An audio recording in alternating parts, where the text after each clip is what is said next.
Pastor Roberto, o tema de hoje, fala pastor, olha só, desvio de conduta pastoral. O que você entendeu, o que você aprendeu sobre esse tema tão maravilhoso? Glória a Deus, tema importantíssimo, mensagem fortalecedora. O pastor, ele precisa tomar cuidado mesmo, precisa buscar a orientação de Deus, se humilhar diante do Senhor, reconhecer que é ser humano, que é falho, que é pecador, mas não deve andar na prática do pecado e deve fugir da aparência do mal. Deus nos abençoe, Deus faça de todos os pastores da ABAME exemplos para a honra e glória do Senhor Jesus. Amém. Amém.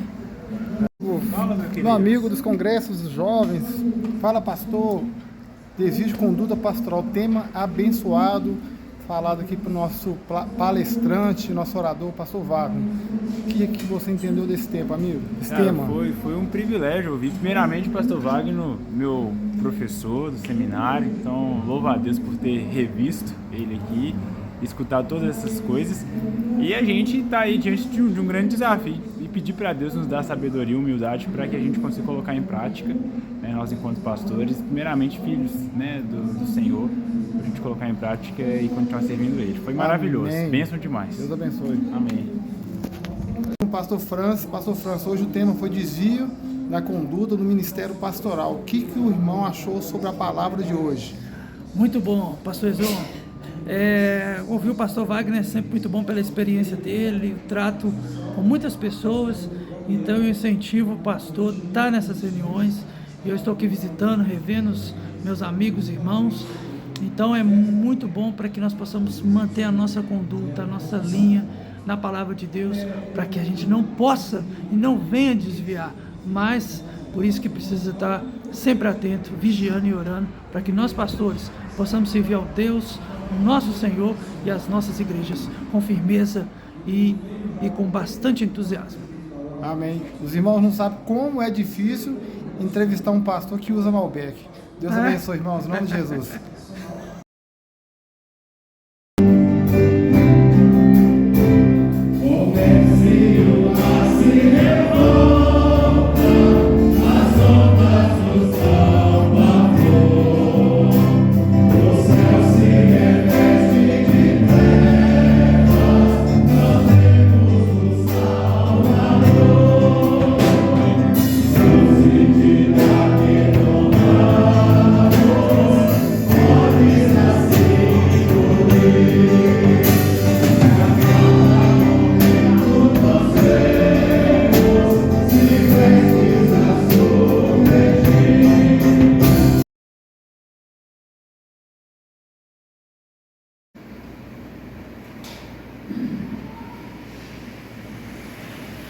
Na minha experiência, acompanhando alguns pastores que infelizmente tiveram seus deslizes, os seus desvios, em alguns casos se constituiu falhas de caráter. Na nossa personalidade, meus irmãos, ela é formada, ela é montada a partir de uma base teológica, e a gente trabalha isso nas lições da EBD, que são os temperamentos.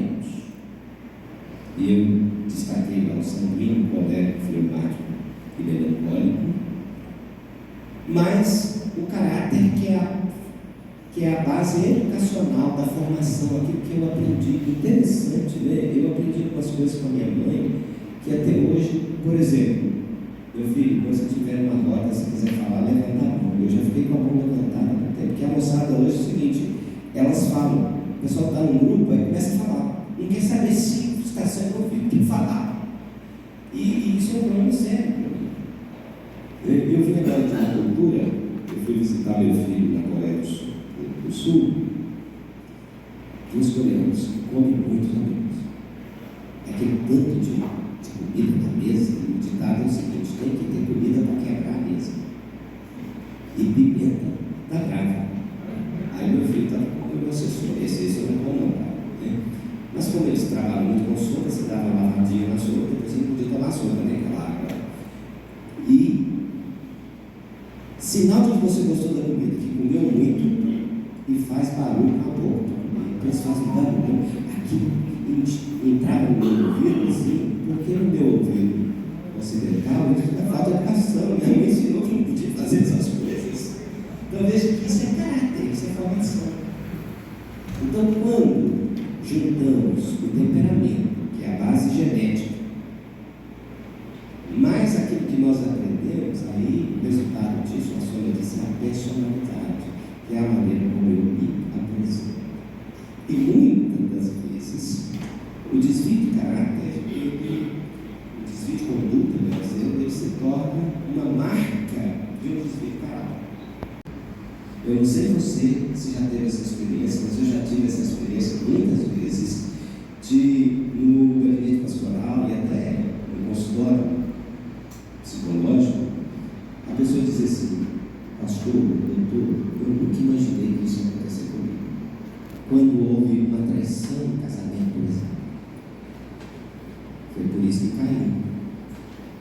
Porque a única forma que eu tenho para me manter fiel à minha esposa nesses 37 anos de casado é trabalhar com a possibilidade de que eu possa vir a trair.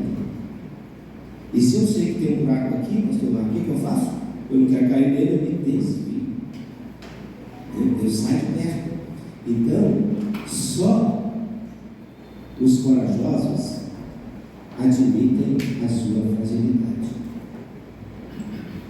Então é importante saber como evitar isso.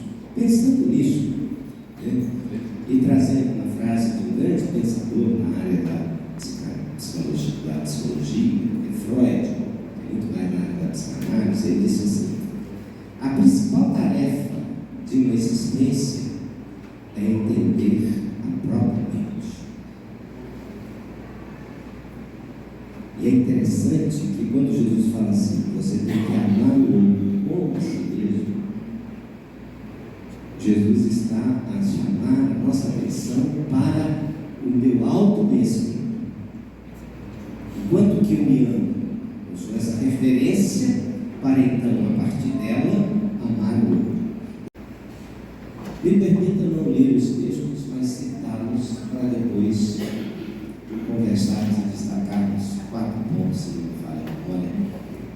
Davi, no primeiro momento, Davi ainda jovem, filho de uma família simples, no tempo em que o primeiro reinado havia sido instituído, Saul, por Deus. Contudo, Saul se desvia de um propósito, estava na missão, mas não estava como missionário, como comissionado. Perdeu o direito. Meus irmãos, a coisa mais difícil do ministério é saber o momento de entrar e o momento de sair.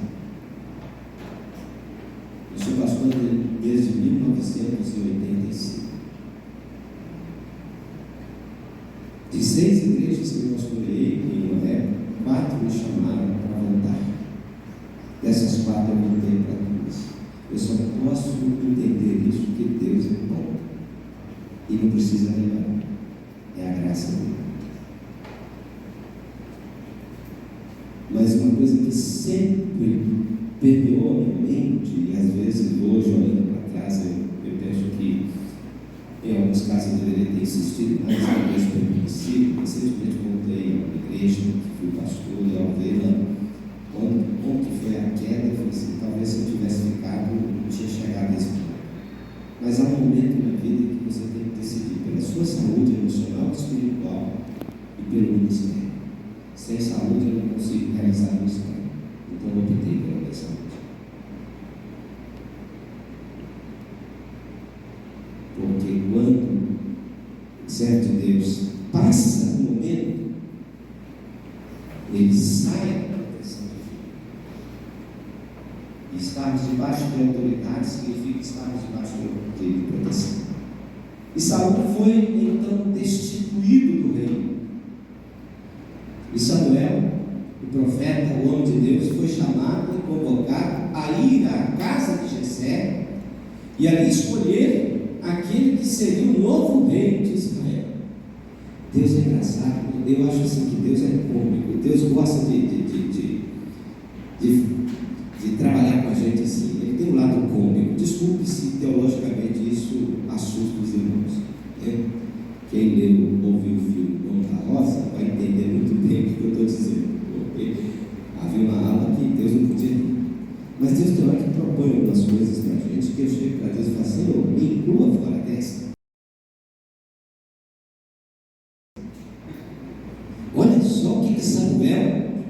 recebe como missão. E lá na casa de Jessé, escolheram um novo rei. E tendo um rei. Meus irmãos, que tarefa desafiadora. Ministério é isso. É lidar com aquilo que Deus quer e aquilo que Deus se propõe de uma forma tão desafiadora que envolve, às vezes, até o risco da própria vida. E ele foi. Os irmãos conhecem a história. Começa com o mais velho, que numa sociedade patriarcal, né? O mais velho, quem chega primeiro bebe água limpa, né? E aí, é interessante pensar que vem o primeiro, vem o segundo, vem o terceiro. E Samuel, quando viu aquele moço forte, leia esse texto, que é isso? Que aí Deus dá uma missão para ele: Samuel, eu não faço juízo a partir da aparência, daquilo que está aparente. Eu olho o que está dentro. Isso significa que Deus sabe o que está dentro do meu coração. Deus sabe, conhece o que está dentro do seu coração. E às vezes a gente consegue compreender isso. Eu, como psicólogo, atendendo, eu vejo que às vezes as pessoas têm uma dificuldade muito grande de se autoconhecer. E aí, vem todos os filhos. E Samuel fala assim: mas está errado. Deus falou que aqui não tem menininho, rapazinho, garotinho. Está lá cuidando das ovelhas. Trabalho que, sem qualquer demérito para as irmãs, até as mulheres podiam fazer naquela época. Aquela cuidava das ovelhas. Imagina. É aquele moço, miudinho, né? Pequenininho, como dizemos aqui em Minas, sem qualquer aparência de ser um rei, sem qualquer possibilidade da análise e do perfil, do imaginário de Samuel, e Deus o escolhe. E ele é ungido. E ele está na missão, mas não estava na função. E a gente precisa conciliar missão e função.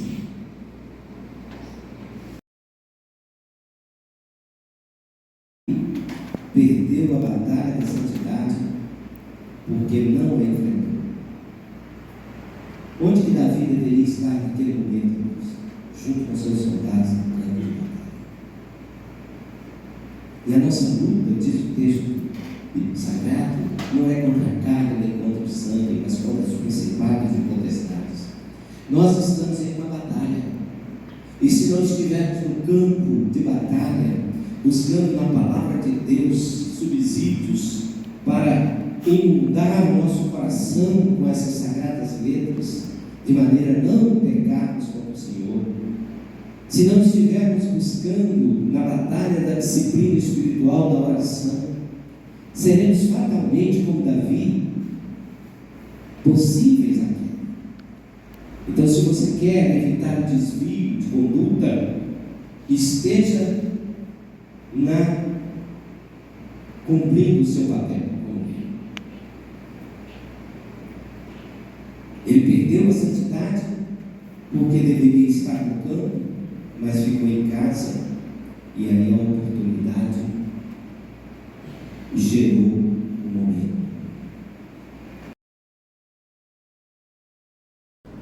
Uma das formas de não cair nas ciladas do inimigo, no desvio de conduta, é refugiar-se em sua família. Eu disse para os irmãos que ser pai é cuidar. Jessé foi um pai cuidadoso, preocupado com os filhos. Envia Davi para saber de seus irmãos.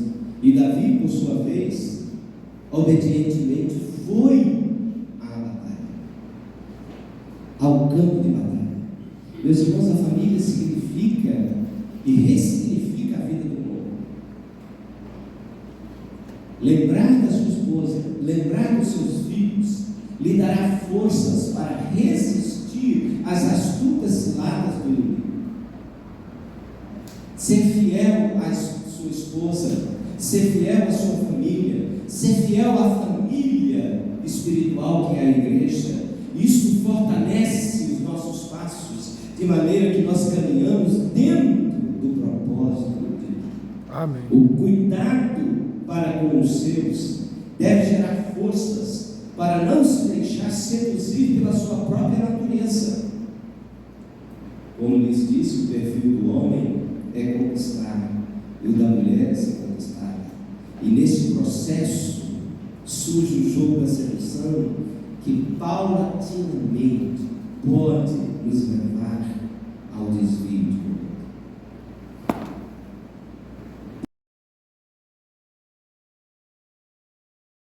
Cumpra com a sua missão, a sua função. Davi falhou porque não estava no campo de batalha. Seus olhos foram atraídos não pelo dever de estar batalhando, mas pelo desejo de ter aquilo que não lhe pertence.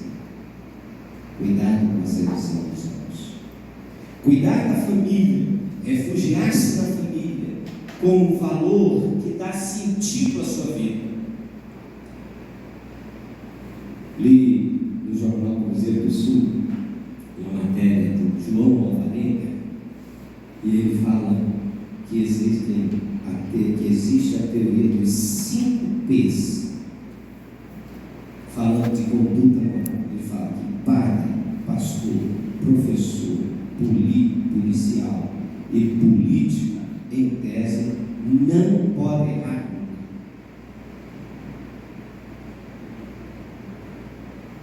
Nós temos um peso da função. Nós temos um compromisso com o chamado e temos um compromisso com aquele que nos chamou. Portanto, meus irmãos, cuidado com o olhar não santificado. Lembre-se do que a Bíblia diz: a bandeira do corpo são os olhos, de sorte que, se os seus olhos forem bons, todo o teu corpo terá luz. Se, porém, os teus olhos forem maus, todo o teu corpo será tenebroso. Se, portanto, a luz que há em ti são trevas, quão grandes são essas trevas?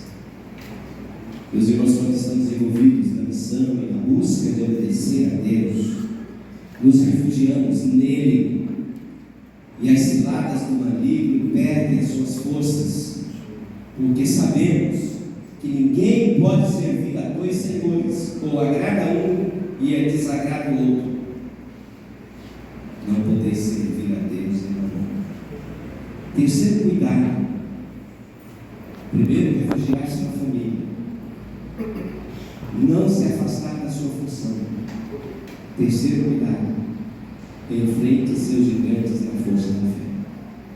Quando Davi vai visitar o campo de batalha, obedecendo o seu pai, levando os queijinhos lá para os seus irmãos, e ele vê a afronta de Golias, e como que o exército do Deus de Israel estava a ser envergonhado, o que Davi faz? Se prontificou a enfrentá-lo, não na base da sua expertise, embora as tivesse, mas em nome do Senhor dos Exércitos, na fé de que o Senhor é quem de fato vence as batalhas que lutamos. Mas precisamos lutar, precisamos enfrentar para que as vitórias venham, porque é clichê, mas sem lutas não há vitória.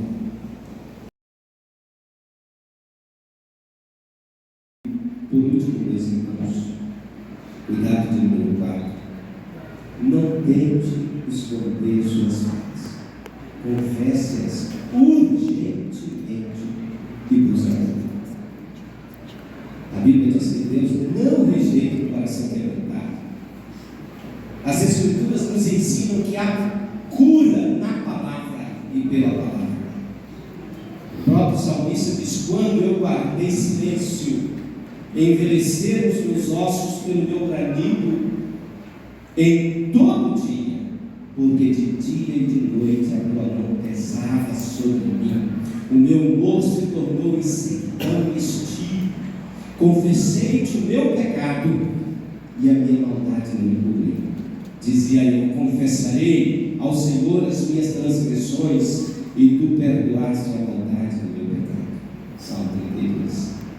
O silêncio de Davi em relação ao seu erro o levou a cometer outros erros, a arquitetar inclusive a morte do seu soldado. Seus planos, contudo, não deram certo, e ele não soube aproveitar a oportunidade de se render aos pés do Senhor em contrição, e só veio a fazer quando confrontado pelo profeta Natan. Deus não nos deixa à mercê dos nossos pecados e dos nossos erros. Ele envia alguém para nos alertar. E uma das coisas mais difíceis para mim, no meu ministério, é ter que confrontar alguém. E a gente precisa fazer. Imagina nada. Mas aí você cria a estratégia. O que Natan fez? Inventou uma historinha de um certo homem rico que tinha muitas ovelhas, que morava perto de um homem pobre que só tinha uma ovelhinha e ele cuidava com uma ovelha de estimação. Quem tem bichinho de estimação em casa sabe o que é isso. Hoje, de madrugada, eu tenho dois cachorros, uma cadela e um cão, e ela está lá, na beirada da cama, com a patinha. Você tem que pegar a patinha, os pés da cama, o outro beijando ele. Aí estava aquela cachorrada, eu e esse menino, com dois cachorros. São as nossas companhias hoje. Se você tem um animal de estimação, você vai entender o que Natan arquitetou. E Davi ficou furioso quando soube que o homem rico, em vez de usar das suas ovelhas, foi pegar a ovelhinha do homem pobre. E foi esse que nós temos que morrer. Aí Natan dá um checkmate. Esse homem é só. Meus irmãos, Davi podia simplesmente chamar a guarda e mandar decapitar o profeta. Mas ele se rendeu naquele momento. Ele confessou. Ele admitiu o Senhor. Agostinho escreve o seguinte: eu não posso impedir que o passarinho pouse na minha cabeça, mas eu posso impedir que ele faça mal. Eu digo isso de uma forma diferente. Pastor Marcos, o pecado é uma possibilidade, mas não precisa ser uma realidade. Todos nós somos pecadores. E aí a gente vai lá, quem foi meu aluno, já deve se lembrar daquela série de frases: o bom e velho Langston. Quando ele fala assim, existe a diferença de ser pecador e de ser pecadeiro. Que está no exercício da atividade do pecado. Tiago diz o seguinte: bem-aventurado o homem que sofre a tentação, porque quando for provado, receberá a coroa da vida, a qual o Senhor tem prometido ao seu ano. Provação é uma coisa, tentação é outra coisa. Sabe aquela velha frase do filósofo? Uma coisa é uma coisa e uma coisa não tem nada a ver com a outra coisa. Isso é uma profundidade. Ele vai dizer assim: ninguém ser tentado, diga, de Deus sou tentado, porque Deus não pode ser tentado pelo mundo. E a ninguém tenta, mas, olha, cada um é tentado quando atraído e engodado pela sua própria concupiscência, seu próprio desejo. Depois, desejo está ali, havendo a concupiscência sendo concebida, você recebe, você alimenta, dá à luz o pecado, e o pecado sendo consumado gera a morte da santificação, da pureza de coração, relacionamento sincero com Deus, da quebra da confiança das pessoas em relação a você. Portanto, meus irmãos, é possível se desviar dos desvios de conduta, refugiando-se na família, exercendo a sua função, cumprindo o seu papel, vivendo e enfrentando os seus gigantes na fé de que somos mais do que vencedores por aquele que nos amou, e não guardar no nosso coração, mas confessar e buscar ajuda. Como disse Cícero, ó tempora, ó mores, ó tempos, ó costumes. Vivemos um tempo em que o espírito desta época, os alemães usam uma expressão interessante, Zeitgeist, que significa espírito de época, é o da relativização, onde a revolução semântica vai mudando a nossa maneira de pensar. Eu tenho 3 filhos, eu amo os meus filhos, portanto eu tenho com os meus filhos uma relação homoafetiva. Eu amo os meus filhos, mas o que a revolução semântica fez? Não existe homossexualismo, existe homoafetividade. Quebra a estrutura preconceituosa de chamar o homossexual. É uma marca pejorativa, mas dizer que é homoafetivo.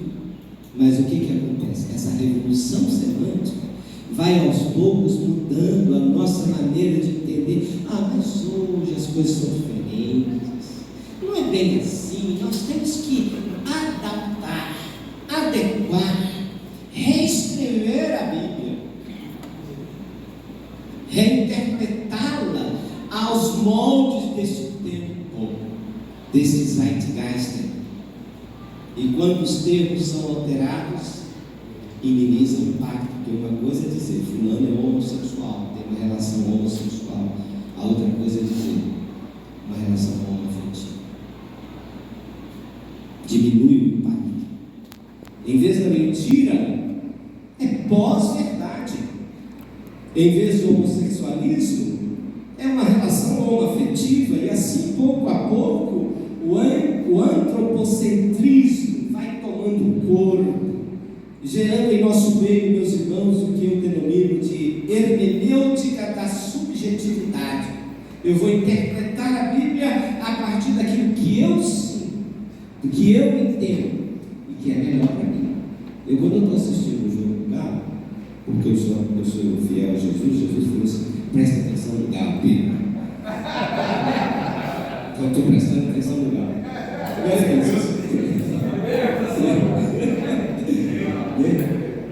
O meu entendimento é que o juiz está sempre errando contra o meu time. Não é verdade? Oi? Eu confundo. Não, todo mundo acerta todo mundo. Então veja o seguinte: por quê? Esta é a hermenêutica subjetiva. Desculpa essa brincadeira, só para pegar um pouco. Para mostrar aos irmãos que nós somos tendenciosos. E se eu for olhar para dentro de mim, eu vou chegar à conclusão de que eu não sou essa coisa, esse supra-sumo resumo. Eu tenho me esforçado, sabe? Tenho me esforçado de ser o melhor que Deus espera de mim.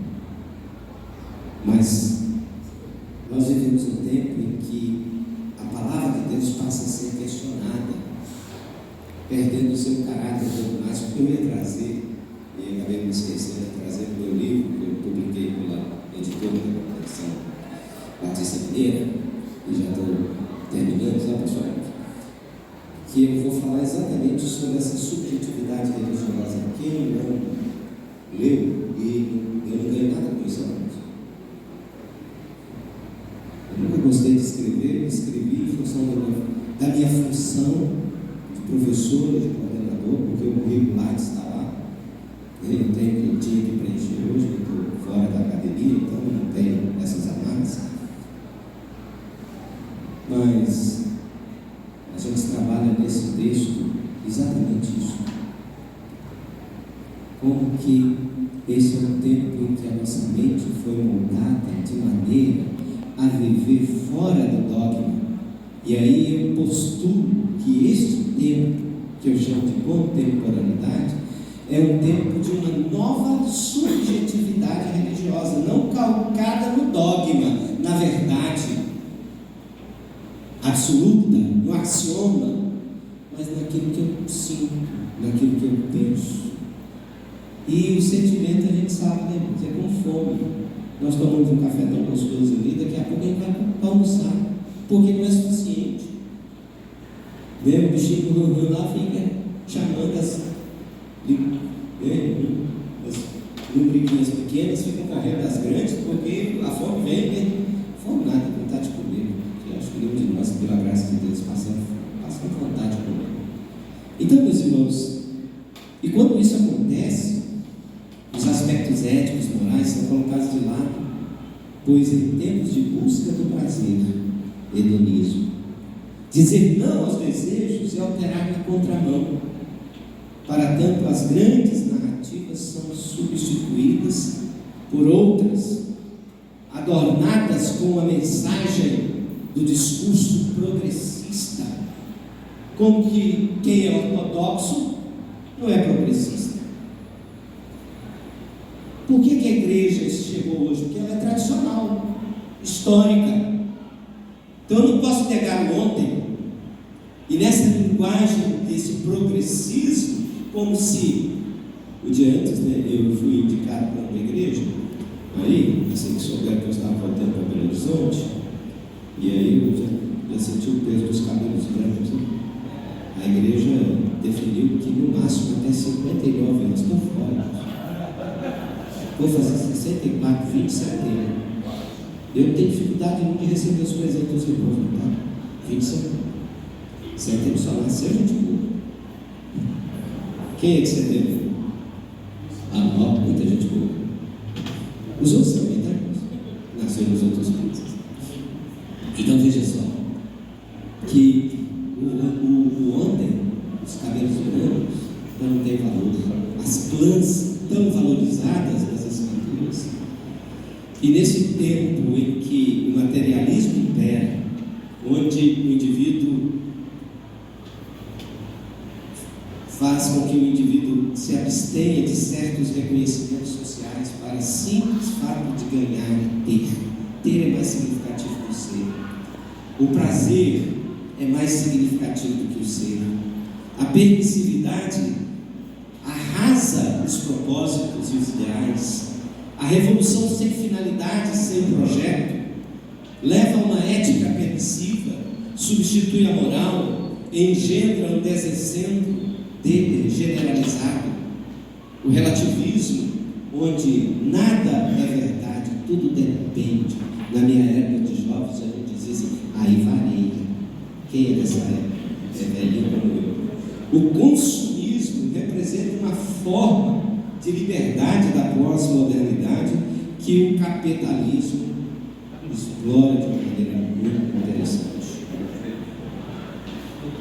Então o homem chega ao terceiro milênio cheio de informação, mas vazio de sonhos, frios em suas relações, e as consequências são depressão, burnout, estresse causado por pregar uma coisa e viver outra. Eu atendo alguns pastores, coisa mais difícil é o pastor buscar psicólogo. E depois dos médicos, pastor não pode brincar de pique-esconde, porque se acha.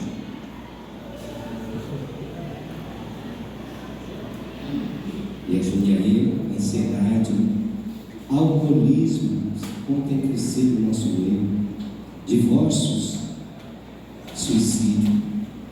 Portanto, aprendamos com Davi, que mesmo sendo um homem segundo o coração de Deus, que significa que ele buscava entender Deus, refugie-se na sua família, valorize a sua família, seja bendito o teu manancial, e alegra-te com a mulher da tua mocidade, como serva amorosa, gazela graciosa, os seus seios te saciem todo o tempo e pelo seu amor sejas atraído perpetuamente. Seja responsável por sua função. Atente para as orientações que Paulo dá a Timóteo, mas tu, ó homem de Deus, foge destas coisas. Segue a justiça, a piedade, a fé, o amor, a paciência, a mansidão. Milita a boa milícia da fé. Toma posse da vida eterna, para a qual também foste chamado, tendo já feito boa confissão diante de muitas testemunhas. Mando-te diante de Deus e de todas essas coisas vivifica, que todas as coisas vivifica, e de Cristo Jesus, que diante de Pôncio Pilatos, sem mácula e repreensão, até a aparição do nosso Senhor Jesus Cristo, a qual a seu tempo mostrará o bem-aventurado e único poderoso Senhor, Rei dos reis, Senhor dos senhores, aquele que tem, ele só, a imortalidade e habita a luz inacessível, a quem nenhum dos homens viu nem pode ver, ao qual seja honra e poder sempre eterno. Amém. Enfrente seus gigantes na força da fé, pois ela é escudo e proteção, com o qual podereis apagar todos os dardos inflamados do maligno. E por fim, não tente esconder as suas falhas, confesse-as urgentemente. Lembre-se que os sacrifícios que agradam a Deus são um espírito quebrantado, um coração quebrantado e contrito, Deus não desprezará. E que Deus nos dê forças e firme os nossos passos para sermos e continuarmos sermos fiéis a Ele. Amém. Porque a oportunidade está aí. Que Deus abençoe e que essa reflexão possa ter, de alguma maneira, ajudado a pensar e a como nos desviar das quedas. Amém? Vamos lá. Pai querido, muito obrigado, Senhor, por esse tempo que o Senhor nos permite refletir sobre essa temática tão desafiadora, que fala da nossa natureza, uma natureza decaída, tendenciosa ao mal, mas o Senhor, através do Teu Espírito, promoveu um novo nascimento e está nos moldando e nos ensinando a nos santificarmos cada vez mais. Nos dê o discernimento para entender as ciladas do inimigo. Nos dê a coragem de nos humilharmos e nos afastarmos daquilo que pode nos levar à queda. Ajuda-nos, ó Deus, a desenvolvermos o nosso ministério e não a ficarmos na ociosidade, mas que a nossa força e a enfrentar os desafios da fé.